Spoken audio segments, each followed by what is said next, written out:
There's been many times over the last few years where I felt like quitting, many times with my business where I've been like, okay, maybe this is it. And I've honestly felt like quitting so many times, and there's been like so many ups and downs, and I felt like I was like on the edge of the cliff of like, I had to make a decision. I either like keep going with my business, or I end up going back working for someone else,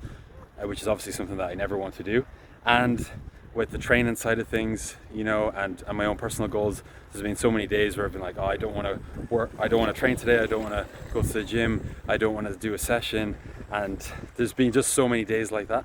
And what I always do when I feel like I'm at a low point,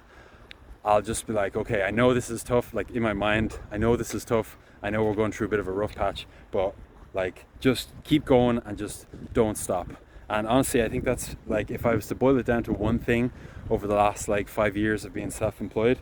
and training really consistently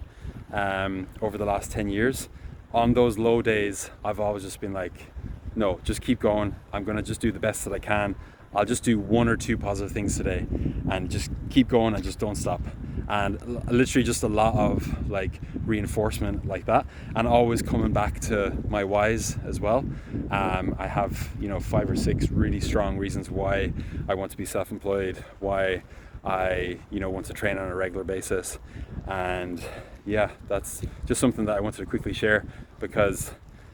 I know there's going to be a lot more ups and downs, and so those are always things that I'll come back to help me get through those rough patches. So yeah, hope that was helpful. If it was, drop me a comment down below, and I'd love to hear, when you're in that state of mind, when you feel like you're at your lowest, how do you get yourself out of it, back on track with what you're doing?